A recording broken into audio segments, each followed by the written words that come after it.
Naquela noite de Natal, enquanto eu limpava a farofa que minha nora tinha acabado de jogar no lixo, ela me olhou com desprezo e disse que eu era uma cozinheira patética, que não sabia fazer nada direito. Meu filho estava ali, sentado à mesa, e não disse uma palavra sequer em minha defesa.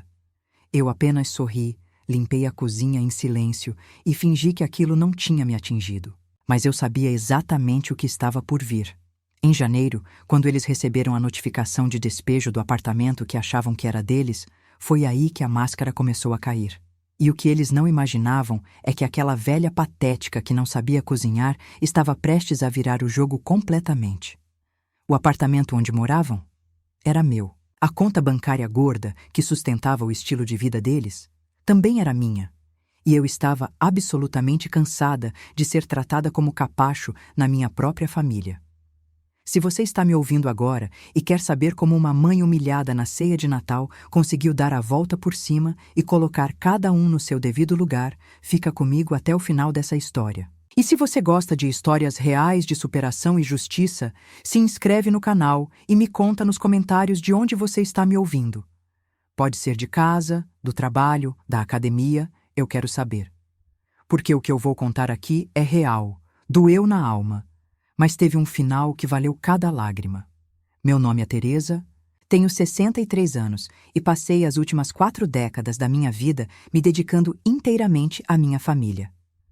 Eu me casei jovem, com 22 anos, com o Marcelo, que era um homem trabalhador, mas que nunca teve muito tino para dinheiro. Tivemos nosso filho, o Rafael, que sempre foi meu xodó, meu único filho, e eu me dediquei a ser a melhor mãe que eu podia ser. Trabalhei durante 30 anos como costureira, fazendo roupas sob medida para madames da zona sul de São Paulo. Acordava às 5 da manhã todos os dias, preparava o café, o almoço que o Marcelo levava à marmita, cuidava da casa e ainda passava as tardes inteiras na máquina de costura. Muitas vezes, fiquei até de madrugada terminando vestidos de festa, ajustando ternos, bordando detalhes em vestidos de noiva. Cada centavo que eu ganhava era investido na nossa família. Paguei escola particular para o Rafael, dei tudo do bom e do melhor.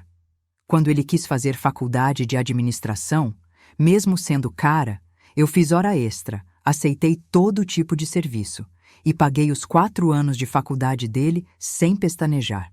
O Marcelo faleceu há 7 anos, de infarto fulminante. Foi muito sofrido para mim. Mas eu segui em frente, porque era isso que eu sabia fazer. Seguir em frente e cuidar de quem eu amava. Durante todos esses anos, eu fui juntando um dinheirinho aqui, outro ali. A herança que meu pai deixou quando faleceu, há 15 anos, eu guardei e investi com a ajuda de um contador de confiança. Comprei um apartamento pequeno no Tatuapé que coloquei para alugar. Depois comprei outro. E fui guardando, sempre na minha, sem alarde, porque eu nunca fui de ficar me exibindo. O Rafael conheceu a Jéssica numa festa de Réveillon há 5 anos. Ela era bonita, isso eu não posso negar, toda produzida, unhas feitas, cabelo sempre impecável. Trabalhava como vendedora numa loja de roupas de grife e adorava ostentar nas redes sociais. Desde o início eu senti que tinha algo errado. Aquela moça não me passava confiança. Mas o Rafael estava encantado, achava ela maravilhosa, e eu, como mãe coruja que sempre fui, não quis ser a sogra chata que fica criando problema. Eles namoraram 2 anos e casaram faz 3 anos. Eu fiz questão de pagar metade do casamento, mesmo a família dela tendo bem mais condições que eu aparentava ter. Foram quase 40 mil reais que saíram da minha poupança para dar uma festa bonita para meu filho. A Jéssica mal agradeceu, achou que era obrigação. E foi aí que as coisas começaram a mudar de verdade. Logo depois do casamento, a Jéssica começou a me tratar de um jeito diferente. Nada muito escancarado no começo, mas aquelas indiretas, aqueles sorrisinhos de canto de boca. Quando eu ia visitar eles no apartamento alugado onde moravam, ela sempre dava um jeito de comentar sobre a minha roupa, dizendo coisas como: "Ai, Teresa, você não cansa desse estilo vovó, não?" Ou: "Nossa, sogra, você podia se cuidar mais, né? A senhora já pensou em fazer as unhas num salão?" Eu engolia seco e não respondia, porque eu fui criada para não arrumar confusão. Minha mãe sempre dizia que mulher de família não fica arranjando briga, principalmente com a esposa do filho. O Rafael nunca falava nada, nunca me defendia, simplesmente fingia que não tinha ouvido ou mudava de assunto. Isso doía mais do que as ofensas da Jéssica, para ser bem sincera. Tinha vezes que ela fazia questão de me corrigir na frente dos amigos deles. Uma vez eu estava contando uma história de quando o Rafael era pequeno, e ela me interrompeu no meio para dizer: "Ai, sogra, para com essas histórias constrangedoras, você tá pagando o maior mico." Todo mundo riu, inclusive o Rafael. Eu ri junto, mas por dentro estava me sentindo humilhada. Comecei a perceber que a Jéssica estava tentando me afastar do meu filho. Ela inventava programas nos horários que eu costumava visitá-los. Quando eu ligava para o Rafael, ela atendia e dizia que ele estava ocupado, que ligaria de volta mais tarde, mas ele nunca ligava. Quando eu insistia em visitá-los, ela recebia de cara fechada, mal abria a porta direito e ficava claro que eu não era bem-vinda. Teve uma vez que eu cheguei lá e ela estava com as amigas, e ouvi quando uma delas perguntou quem eu era. A Jéssica respondeu: "É a velha do Rafael, a mãe dele. Ela vive aparecendo aqui sem avisar." Eu tinha avisado. Tinha mandado mensagem 3 dias antes dizendo que ia passar lá, mas para ela eu era a velha. Era assim que ela se referia a mim. Mesmo assim, eu continuava tentando manter a proximidade com meu filho. Levava marmita para eles, aquelas comidas que o Rafael adorava desde pequeno. Estrogonofe, feijoada, bolo de cenoura com cobertura de chocolate. A Jéssica revirava os olhos e dizia que eles estavam de dieta, que comida caseira era muito calórica e que eu devia parar de tentar sabotar o shape dela. Teve um dia que eu fiz um escondidinho de carne seca, que era a comida favorita do Rafael quando ele era menino. Levei lá num domingo de tarde, toda feliz. A Jéssica abriu a porta, olhou para a travessa e disse: "Ai, Teresa, sério? A gente não é pobre, não. A gente tem dinheiro para pedir comida boa. Não precisa ficar trazendo essas coisas." Eu fiquei sem ação. O Rafael estava no sofá mexendo no celular e não falou absolutamente nada. As coisas foram piorando com o tempo. A Jéssica começou a fazer exigências cada vez mais absurdas. Ela me ligava do nada pedindo dinheiro emprestado, sempre com alguma desculpa, que era para pagar a faxineira, que o carro tinha dado problema, que precisava comprar roupa nova para uma festa. Eu emprestava porque não queria criar atrito e porque, de alguma forma torta, eu achava que isso me manteria próxima do meu filho. Claro que ela nunca devolvia. Quando eu tocava no assunto, ela desconversava ou dizia que achava que tinha sido um presente, não um empréstimo. Teve uma vez que ela me pediu R$ 5.000 porque disse que tinha uma oportunidade de investimento imperdível. Eu dei o dinheiro. 2 semanas depois, eu vi nas redes sociais dela que ela tinha comprado uma bolsa de marca caríssima. Não era investimento nenhum, era consumismo puro. Mas eu não confrontei. Eu nunca confrontava. Eu só engolia e seguia. Meu filho nunca perguntava se eu estava bem, se eu precisava de alguma coisa. As ligações eram cada vez mais raras. Quando eu ligava, ele estava sempre sem tempo, sempre com pressa. As visitas foram ficando espaçadas também. Teve um ano que ele nem veio passar o Dia das Mães comigo. A Jéssica postou fotos deles num resort em Campinas, comemorando com a mãe dela. Eu passei o dia sozinha em casa, olhando para o celular, esperando pelo menos uma mensagem. Ele mandou um "Feliz Dia das Mães, mãe", às 9 da noite, provavelmente só porque alguém deve ter lembrado ele. Aquilo partiu meu coração, mas eu não falei nada. Continuei fingindo que estava tudo bem. Quando chegou o Natal do ano passado, a Jéssica me ligou 2 dias antes da ceia e disse que eu podia ir passar o Natal na casa deles. Ela falou como se estivesse me fazendo um grande favor. Eu fiquei feliz, porque ia pelo menos ver meu filho. Resolvi caprichar e fazer aqueles pratos que eu sempre fiz para as ceias de Natal da nossa família. Farofa especial com bacon, uva passa e castanhas, arroz à grega, tender com abacaxi, rabanada de sobremesa, coisas que o Rafael comia repetido quando era criança. Passei a véspera de Natal inteira na cozinha, cozinhando com todo o carinho do mundo. Comprei travessas novas e bonitas para levar a comida. Gastei quase R$ 1.000 em ingredientes porque eu queria que ficasse tudo perfeito. Cheguei na casa deles às 7 da noite do dia 24 de dezembro, carregada de sacolas e travessas. A Jéssica abriu a porta já com cara de deboche. Ela estava toda montada, vestido vermelho justinho, salto alto, maquiagem impecável. Olhou para as minhas sacolas e disse: "Nossa, Teresa, você veio preparada, né? Trouxe a ceia inteira?" "Não." Eu sorri e disse que tinha feito aqueles pratos tradicionais da nossa família. Ela fez aquela cara de quem estava cheirando algo podre e falou: "Ah, que legal. A gente já tinha encomendado uma ceia pronta daquelas empresas chiques, mas tudo bem, a gente dá um jeito." Meu coração apertou, mas eu fingi que estava tudo bem. Fui para a cozinha e comecei a arrumar as coisas.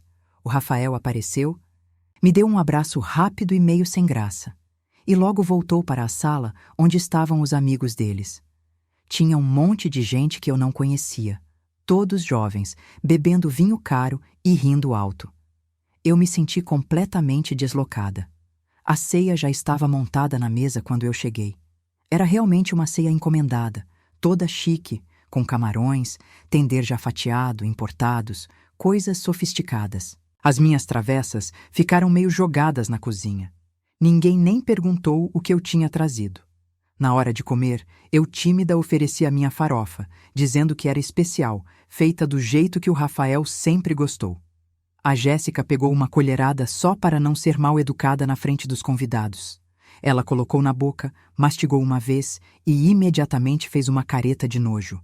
E aí, na frente de todo mundo, ela cuspiu a farofa de volta no prato e disse bem alto: "Isso está horrível, velha! Quem te ensinou a cozinhar? Isso tá parecendo ração." A mesa inteira ficou em silêncio por uns 2 segundos. Depois, algumas pessoas começaram a rir. Aquele riso nervoso de quem não sabe como reagir. Eu fiquei paralisada, sentindo meu rosto queimar de vergonha. A Jéssica pegou a travessa da farofa e foi até o lixo da cozinha. Na frente de todo mundo, ela virou a travessa inteira dentro da lata de lixo. "Pronto, já que ninguém vai comer isso mesmo, melhor jogar fora logo. Desculpa, sogra, mas tá intragável." Eu olhei para o Rafael esperando que ele dissesse alguma coisa, que me defendesse, que pedisse para a mulher dele me respeitar. Mas ele não disse nada.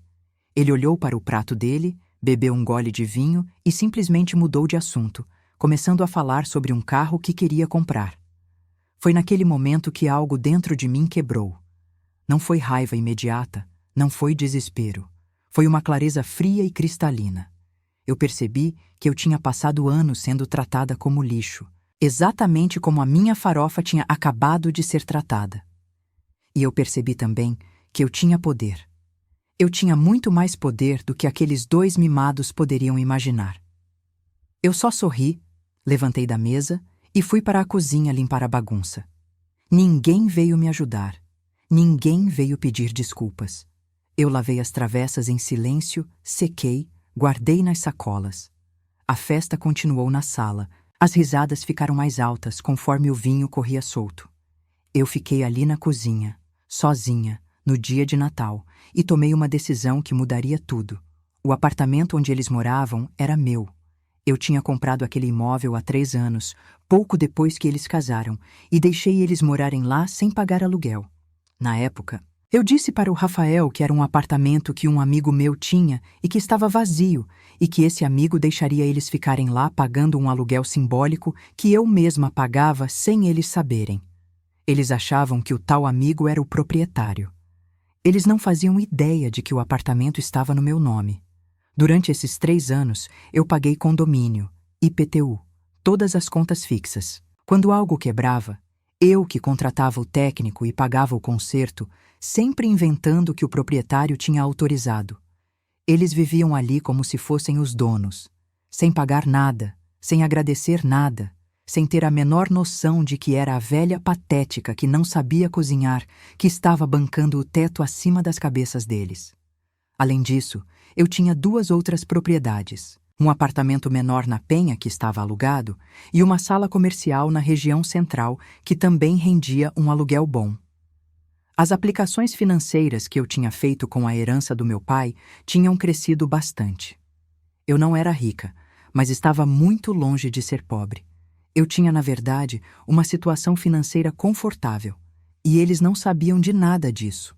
Para eles, eu era a sogra costureira aposentada que vivia numa casa simples no Tatuapé e que mal tinha dinheiro para se sustentar. Eles achavam que quando me pediam dinheiro emprestado, estavam me sangrando. Não faziam ideia de que aqueles 5.000, 6.000 reais que eles me pediam de vez em quando eram mixaria perto do que eu realmente tinha. Naquela noite de Natal, enquanto eu secava a última travessa, eu decidi que era hora de dar um basta. Mas eu não ia fazer escândalo. Eu não ia gritar, chorar, fazer barraco. Eu ia ser estratégica. Ia fazer exatamente o que eles tinham feito comigo durante todos esses anos. Ia sorrir na cara deles enquanto preparava o terreno. Saí da casa deles por volta da meia-noite, depois que o amigo oculto constrangedor terminou, onde eu ganhei uma caneca com a frase "Melhor sogra do mundo", que claramente tinha sido comprada de última hora num camelô. No dia seguinte, dia 25, feriado de Natal, eu já estava de cabeça fria planejando cada passo. A primeira coisa que eu fiz foi ligar para o advogado que cuidava dos contratos dos meus aluguéis. Dr. Henrique era um senhor sério, de confiança, que conhecia toda a minha situação. Marquei uma reunião com ele para a primeira semana de janeiro. Eu queria fazer tudo dentro da lei, tudo certinho, para que eles não tivessem como contestar depois. O Dr. Henrique me explicou que, como o apartamento estava no meu nome, e eles moravam lá, sem contrato formal, sem pagar aluguel, tecnicamente eles eram comodatários. E eu, como proprietária, tinha o direito de pedir o imóvel de volta a qualquer momento, respeitando o prazo legal de notificação. Ele preparou toda a documentação. Uma notificação extrajudicial, formal, bonita, em papel timbrado do escritório dele, informando que eu, Teresa Aparecida Santos, proprietária do imóvel localizado na rua tal, número tal, informava que precisava do imóvel de volta e concedia o prazo de 30 dias para desocupação voluntária. Se não desocupassem, haveria despejo judicial. Simples assim. Enquanto isso, eu continuei agindo normalmente. Mandava mensagem para o Rafael perguntando como ele estava, se precisava de alguma coisa. Ele respondia com monossílabos quando respondia. A Jéssica continuou me tratando com desdém. Inclusive me ligou no dia 28 pedindo mais 3.000 reais emprestados porque queria comprar uma TV nova para a sala. Eu disse que estava sem dinheiro no momento. Ela bufou irritada e desligou na minha cara. Eu sorri sozinha na minha sala. A notificação foi enviada no dia 5 de janeiro por um oficial de justiça. Eu pedi para o Dr. Henrique não mencionar meu nome de forma direta. Apenas meu sobrenome completo e o número do CPF, porque eu sabia que o Rafael não ligaria os pontos de imediato. Queria ver a reação deles primeiro. O oficial entregou a notificação pessoalmente para a Jéssica numa manhã de quinta-feira. Eu sei disso porque o Dr. Henrique me mandou a confirmação de recebimento com a assinatura dela. Esperei o telefone tocar. Demorou menos de 2 horas. O Rafael me ligou desesperado. A voz dele estava trêmula, quase chorando. "Mãe, você pode acreditar? A gente recebeu uma notificação de despejo. O dono do apartamento quer o imóvel de volta e a gente tem que sair em 30 dias.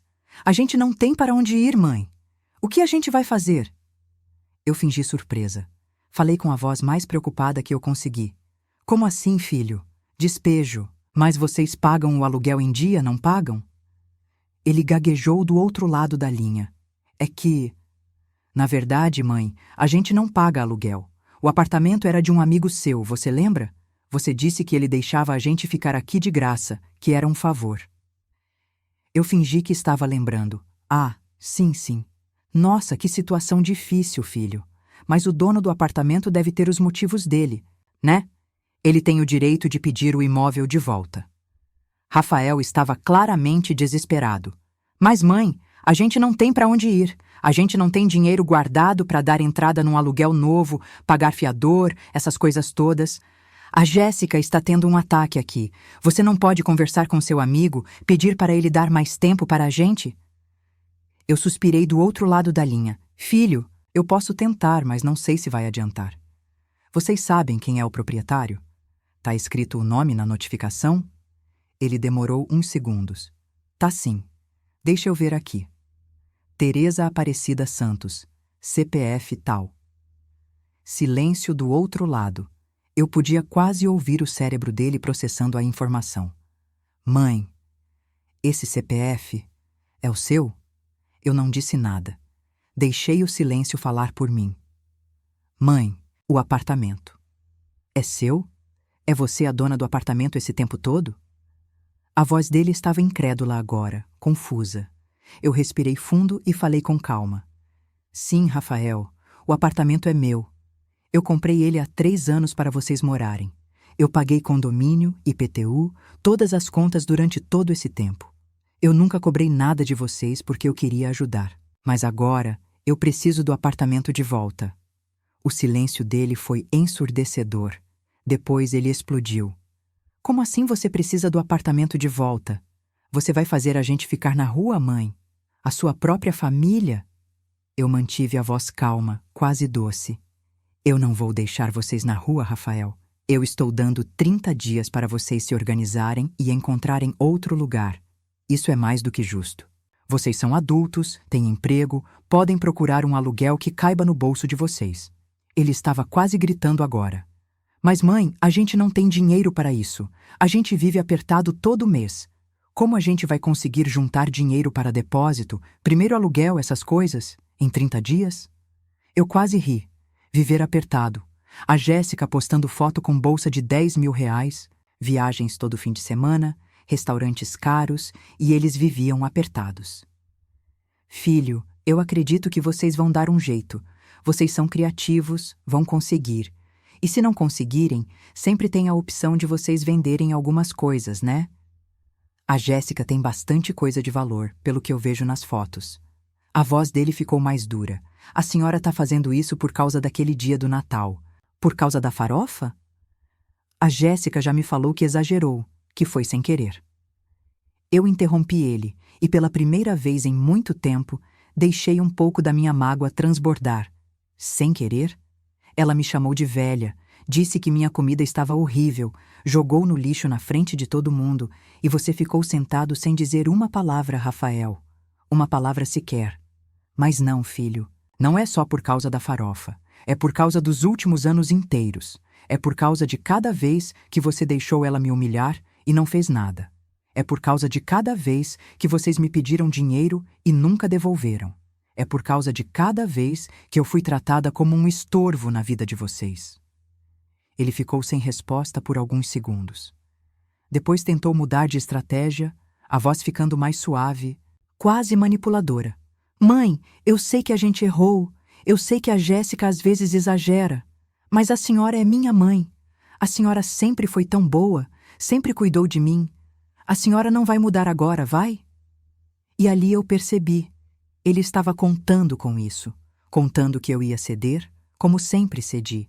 Que eu ia engolir mais uma vez, perdoar mais uma vez e deixar tudo como estava. Ele estava apostando na minha bondade, na minha incapacidade histórica de dizer não. Eu respirei fundo e falei com uma firmeza que eu nem sabia que tinha dentro de mim. Rafael, eu mudei sim. E sabe por quê? Porque eu percebi que ser boa não significa ser capacho. Eu passei a minha vida inteira me sacrificando, dando tudo de mim e sendo tratada como lixo em troca. Não só por vocês, mas por mim mesma também, porque eu aceitei isso. Eu ensinei vocês a me desrespeitarem porque eu nunca impus limites. Mas acabou. A notificação está dada, o prazo está correndo e eu não volto atrás. Ele tentou argumentar mais um pouco, mas eu desliguei o telefone. Minhas mãos estavam tremendo, meu coração batia acelerado, mas eu me sentia poderosa. Pela primeira vez em muito tempo, eu tinha tomado uma decisão que era minha, que me beneficiava, e eu não tinha cedido. Nos dias seguintes, a Jéssica tentou me ligar várias vezes. Eu não atendi. Ela mandou mensagens enormes, primeiro tentando ser educada, dizendo que eles podiam conversar, que era tudo um mal-entendido. Quando eu não respondi, as mensagens ficaram agressivas. Ela me chamou de velha rancorosa, de sogra malvada. Disse que eu ia morrer sozinha porque estava afastando meu único filho de mim. Eu li cada mensagem com um sorriso no rosto e não respondi nenhuma. O Rafael tentou ir na minha casa 2 vezes. Eu não abri a porta. Ele ficou do lado de fora gritando que precisava conversar comigo, que era urgente. Eu liguei para o Dr. Henrique na frente dele, através do interfone, e disse bem alto: Doutor, o meu filho está aqui tentando me coagir a voltar atrás com a notificação. O senhor acha que eu devo registrar isso como assédio? O Rafael foi embora rapidamente. Os dias foram passando e eles realmente não conseguiram se organizar. Não porque fosse impossível, mas porque eles sempre viveram acima das possibilidades, gastando tudo o que ganhavam e mais um pouco, e nunca tinham se preocupado em poupar. O prazo de 30 dias estava acabando e eles entraram em desespero real. Começaram a pedir ajuda para os amigos, para a família da Jéssica. A mãe da Jéssica, que sempre foi metida à ricaça, se recusou a ajudar, dizendo que filha casada tinha que se virar sozinha. Os amigos também deram desculpas variadas. No 28º dia, o Rafael apareceu na minha porta de novo. Dessa vez, ele estava sozinho, sem a Jéssica. Ele tocou a campainha e gritou através do interfone: Mãe, por favor, só me escuta 5 minutos, eu preciso falar com a senhora. Eu quase não abri, mas alguma coisa dentro de mim, talvez a curiosidade de ver até onde ele estava disposto a ir, me fez abrir a porta. Ele entrou com a cara acabada, olheiras profundas, barba por fazer. Parecia que tinha envelhecido 10 anos naquele mês. A gente sentou na sala e ele começou a falar. Disse que tinha errado comigo, que sabia que tinha me magoado, que devia ter me defendido naquela noite de Natal e em tantas outras. Disse que a Jéssica estava impossível, que ela estava colocando a culpa de tudo nele, que o casamento deles estava por um fio. Disse que eles tinham tentado de tudo, mas não conseguiram juntar dinheiro para um novo aluguel. E então ele fez a pergunta que eu estava esperando. Mãe, a senhora tem dinheiro guardado? A senhora podia emprestar para a gente? A gente promete que dessa vez paga de volta. A gente faz um contrato, o que a senhora quiser. Eu olhei para ele com uma expressão neutra e perguntei: quanto vocês precisam? Ah, ele fez as contas rapidamente. Claramente já tinha pensado nisso antes. Uns 15 mil reais. 3 meses de aluguel adiantado, depósito, as coisas básicas. 15 mil reais. Eu tinha isso sobrando na conta sem nem sentir falta. Mas eu não ia dar. Rafael, eu não vou emprestar dinheiro para vocês. O rosto dele desabou. Ele começou a falar ao mesmo tempo que lágrimas desciam pelo rosto dele. Mas mãe, eu sou seu filho. A senhora sempre me ajudou. Por que agora a senhora está fazendo isso? O que eu fiz de tão grave para merecer isso? Eu me levantei, fui até o armário da sala e peguei uma pasta que eu tinha preparado. Dentro dela tinha todos os comprovantes de transferência que eu tinha feito para ele e para a Jéssica ao longo dos últimos 3 anos. Dinheiro que eles pediram emprestado e nunca devolveram. Eu tinha somado tudo. 43 mil reais. Joguei a pasta no colo dele. Isso aqui é o que vocês me pediram emprestado e nunca devolveram nos últimos 3 anos. 43 mil reais, Rafael. 43 mil. Fora os 3 anos de condomínio, IPTU, contas do apartamento que eu paguei, que dá mais uns 20 mil fácil. Então, na verdade, vocês me devem mais de 60 mil reais. E você tá aqui me pedindo mais 15 mil como se eu fosse um banco. Ele olhou para os papéis com a boca aberta. Acho que ele nunca tinha parado para somar. Nunca tinha se dado ao trabalho de perceber o quanto ele tinha sugado de mim. Eu não sabia que era tudo isso. Ele murmurou. Pois é, filho. Você não sabia porque você nunca se importou em saber. Você só esticava a mão e eu enchia. Mas agora a torneira secou.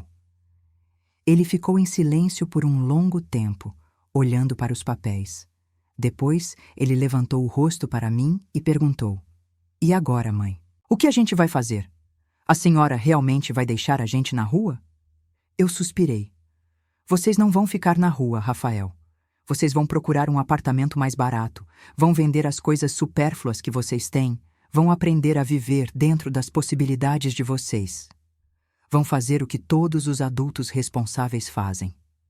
Ele balançou a cabeça, incrédulo. A Jéssica nunca vai aceitar morar num lugar mais simples. Ela vai surtar. Eu dei de ombros. Então ela que surte. Ou ela se adapta, ou ela vai embora. De qualquer forma, não é mais problema meu. Ele me olhou como se estivesse vendo uma estranha. E de certa forma, ele estava. Eu não era mais a mãe submissa que ele conhecia.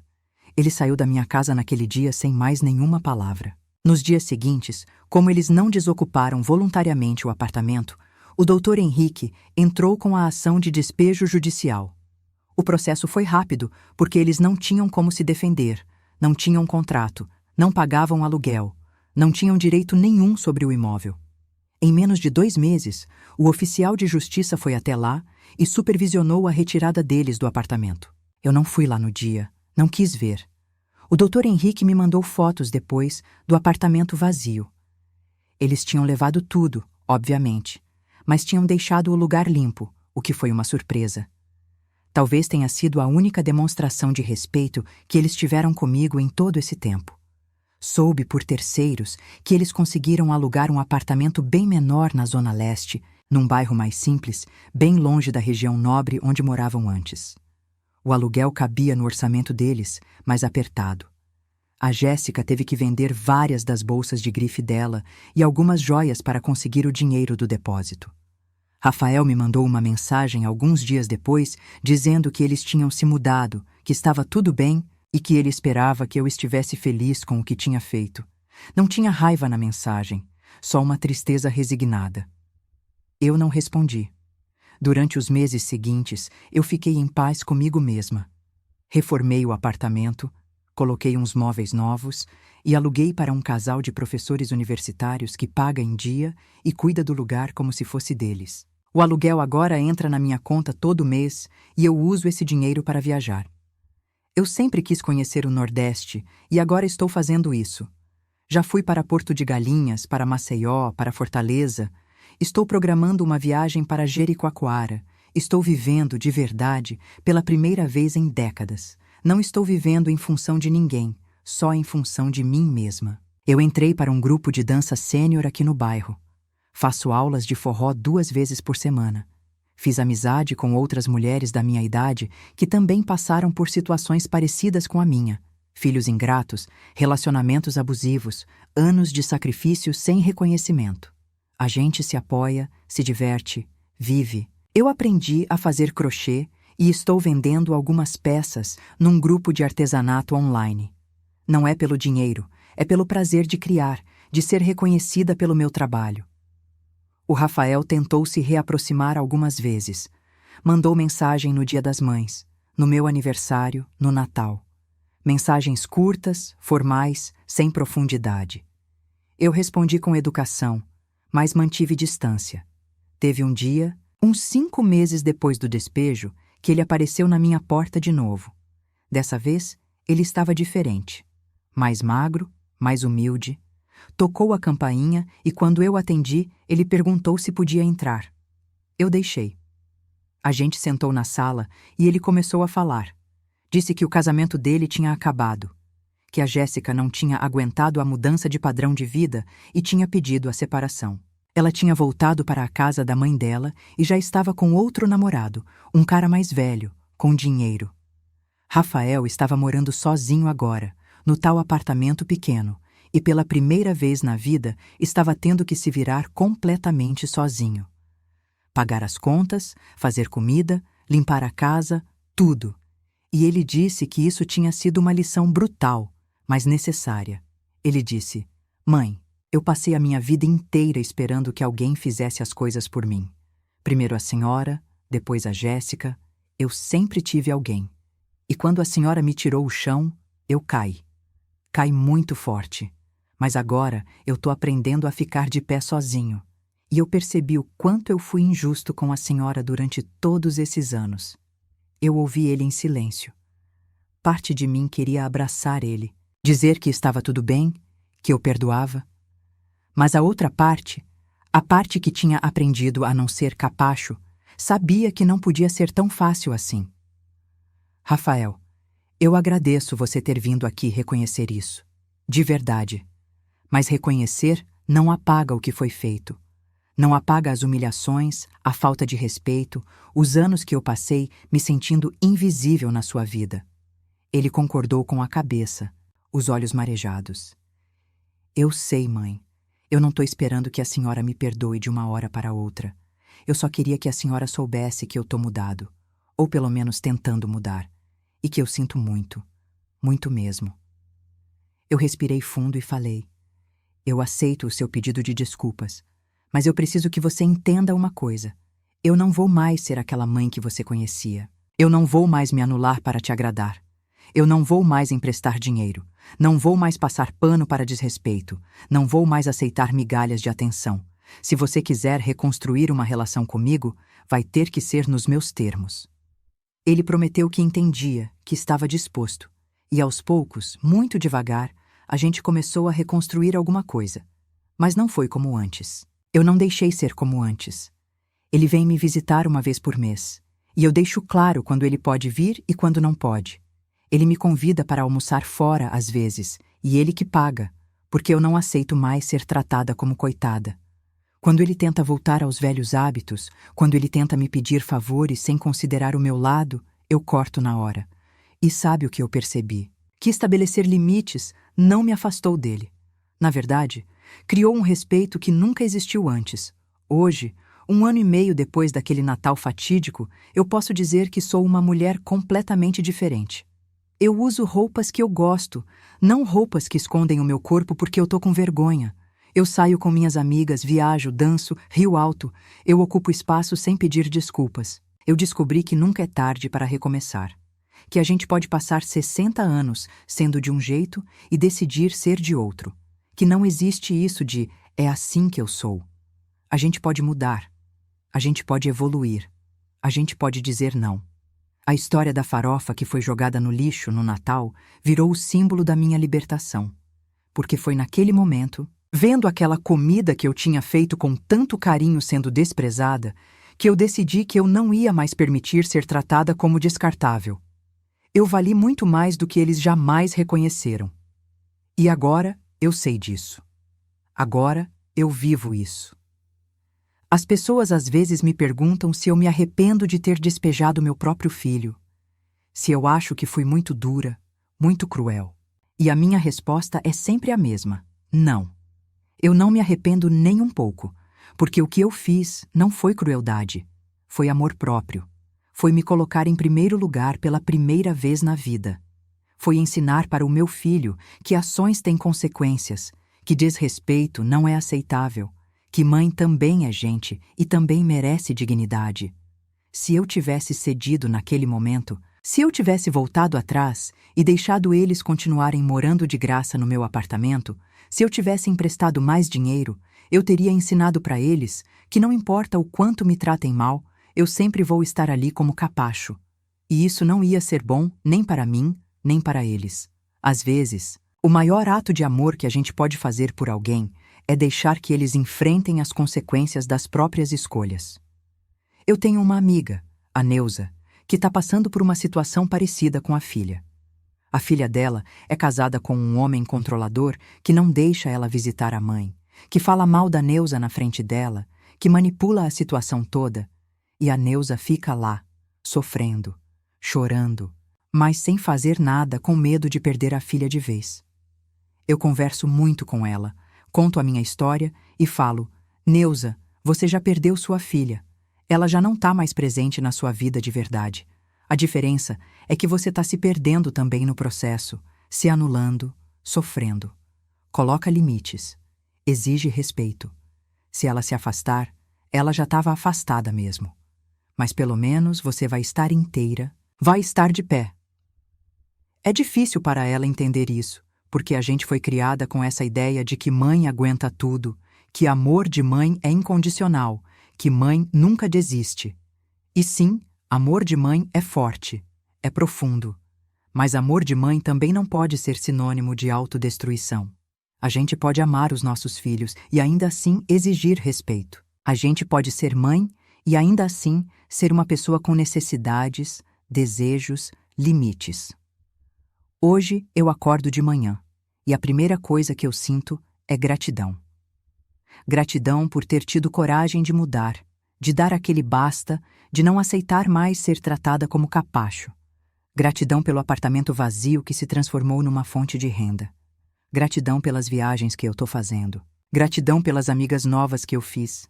Gratidão pelo forró que eu danço toda semana. Gratidão pela minha casa pequena, mas arrumada do jeito que eu gosto. Gratidão por estar viva e inteira. Eu olho para trás e vejo quantos anos eu desperdicei me anulando, me diminuindo, aceitando migalhas. E eu sinto tristeza por aquela Teresa que eu era. Mas eu também sinto orgulho da Teresa que eu me tornei. Porque eu aprendi que nunca é tarde. Eu tinha 62 anos quando eu decidi mudar completamente a minha vida. 62 anos. A maioria das pessoas nessa idade já desistiu, já aceitou que é assim e pronto. Mas eu não aceitei. E olha onde eu cheguei. Eu tô vivendo a melhor fase da minha vida agora, numa idade que a sociedade considera velha. Mas eu não me sinto velha. Eu me sinto renascida. Aquela noite de Natal, quando a Jéssica jogou minha farofa no lixo e me chamou de velha que não sabia cozinhar, foi a noite que mudou tudo. Foi a gota d'água que faltava. E eu sou grata até por aquilo, por mais doloroso que tenha sido. Porque foi aquilo que me acordou, que me tirou da zona de conforto da submissão, que me empurrou para uma vida nova. Às vezes, a gente precisa tocar o fundo para impulsionar para cima. E foi exatamente isso que aconteceu comigo.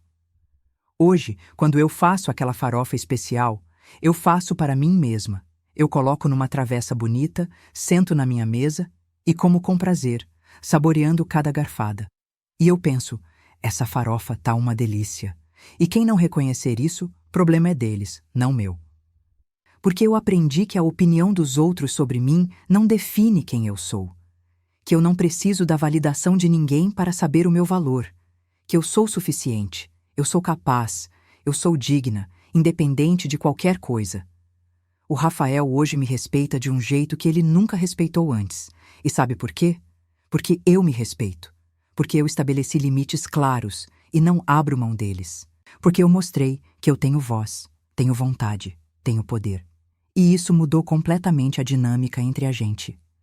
Ele me contou há algumas semanas que está namorando uma moça nova, uma professora de educação infantil, e que dessa vez ele está fazendo diferente.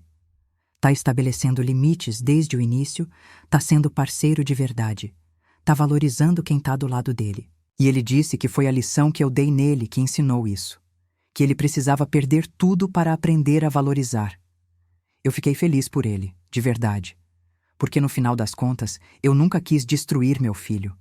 Eu só queria que ele aprendesse a me respeitar, a respeitar as pessoas, a viver de forma responsável e digna. E parece que finalmente ele está entendendo isso. Mas mesmo com essa reaproximação, eu mantenho minha vida independente. Eu não vivo em função dele. Eu não fico esperando ele me ligar, me visitar. Eu tenho a minha vida, cheia, completa, com ou sem ele. E isso é libertador. Para todas vocês que estão me ouvindo e que talvez estejam passando por situações parecidas, eu quero dizer uma coisa. Você merece respeito. Você merece ser tratada com dignidade. Não importa se é seu filho, sua filha, seu marido, sua nora, seu genro, quem quer que seja. Ninguém tem o direito de te humilhar, de te diminuir, de te tratar como se você fosse descartável. E se alguém está fazendo isso com você, você tem o direito de estabelecer limites. Você tem o direito de dizer não. Você tem o direito de se afastar. Você tem o direito de colocar você mesma em primeiro lugar. E não, isso não é egoísmo, isso é amor próprio, isso é dignidade, isso é reconhecer o seu valor. Eu sei que é difícil, eu sei que dá medo. Eu sei que a gente foi ensinada a ser boazinha, a não criar problema, a sempre perdoar, a sempre relevar. Mas chega uma hora que a gente precisa escolher entre continuar sendo boazinha e começar a ser respeitada. E eu escolhi ser respeitada. E foi a melhor escolha que eu fiz na vida. Então, se você está passando por algo parecido, se você está sendo desrespeitada, humilhada, tratada como invisível, eu te convido a pensar seriamente sobre isso. Será que vale a pena continuar aceitando? Será que você não merece coisa melhor? Será que não chegou a hora de dar um basta e recomeçar? Eu tinha 62 anos quando eu tomei essa decisão. E se eu consegui nessa idade, você também consegue, não importa quantos anos você tenha. Nunca é cedo demais e nunca é tarde demais para se respeitar, para se valorizar, para viver de verdade. Eu gosto de pensar naquela noite de Natal como a noite da minha libertação. A noite em que a velha Teresa morreu e a nova Teresa nasceu. A noite em que eu parei de aceitar migalhas e decidi que eu merecia o banquete inteiro. E hoje, quando eu olho no espelho, eu vejo uma mulher forte, independente, realizada. Uma mulher que não tem medo de ficar sozinha porque sabe que é boa companhia para si mesma. Uma mulher que não precisa de validação externa porque sabe o próprio valor. Uma mulher que vive, que ri, que dança, que viaja, que aproveita cada momento. E essa mulher sou eu. E eu tô muito orgulhosa dela. Muito orgulhosa de mim. Porque eu tive coragem de mudar quando seria mais fácil continuar na mesma. Porque eu tive coragem de estabelecer limites quando seria mais fácil continuar cedendo. Porque eu tive coragem de me colocar em primeiro lugar quando toda a minha vida eu tinha colocado os outros na frente. E se eu posso deixar uma mensagem para você que está me ouvindo agora, é essa. Você também pode. Você também tem essa força dentro de você. Você também merece uma vida digna, respeitosa, plena. E se as pessoas ao seu redor não estão te dando isso, talvez seja a hora de reavaliar essas relações. Talvez seja a hora de estabelecer novos limites. Talvez seja a hora de recomeçar. Eu sei que dá medo. Eu sei que a gente tem medo de ficar sozinha, de perder as pessoas que a gente ama, de ser julgada, de ser chamada de egoísta, de má. Mas eu te garanto uma coisa: é melhor estar sozinha e em paz do que acompanhada e humilhada. É melhor ser chamada de egoísta enquanto você se respeita do que ser chamada de boazinha enquanto você se destrói. É melhor perder pessoas que não te valorizam do que perder você mesma no processo de tentar agradar essas pessoas. Então eu te convido a refletir sobre isso. Sobre a sua vida. Sobre como você está sendo tratada. Sobre o que você está aceitando. E se você perceber que está aceitando menos do que merece, eu te convido a mudar. A estabelecer limites. A dizer não. A se colocar em primeiro lugar. Porque você merece. Porque você é importante, porque você é suficiente e porque a vida é curta demais para a gente passar ela inteira sendo capacho de quem quer que seja. Eu não sei quanto tempo eu ainda tenho de vida. Eu tenho 63 anos agora e, estatisticamente falando, eu já vivi mais da metade. Mas eu posso te garantir uma coisa: o tempo que me resta, eu vou viver com intensidade, com dignidade, com respeito próprio. Eu não vou mais desperdiçar um dia sequer me anulando por ninguém. Cada dia que eu acordo é um presente, e eu vou honrar esse presente vivendo de verdade, sendo verdadeira, me respeitando. E eu desejo o mesmo para você, que você tenha coragem de se respeitar, de se valorizar, de viver de verdade, que você não espere chegar aos 60 e poucos anos para fazer isso, mas que você comece agora, hoje, não importa a idade que você tenha. Porque cada dia é uma oportunidade de recomeçar, de escolher diferente, de ser melhor para você mesma. E você que está me ouvindo agora até o final, eu quero saber: o que você faria no meu lugar? Você acha que eu exagerei? Você acha que eu fiz certo? Você já passou por alguma situação parecida? Comenta aqui embaixo, eu quero muito saber a sua opinião, a sua história. E se você conhece alguém que está passando por uma situação parecida, alguém que está sendo desrespeitada e não está sabendo como reagir, compartilha essa história com ela. Às vezes, a gente precisa ouvir a história de outra pessoa para ter coragem de mudar a nossa própria história. Muito obrigada por ter me ouvido até aqui, de coração mesmo. Espero que de alguma forma essa minha história tenha te inspirado, te tocado, te feito refletir. E lembra, você merece respeito, você merece dignidade, você merece ser feliz. Não aceite menos do que isso, nunca.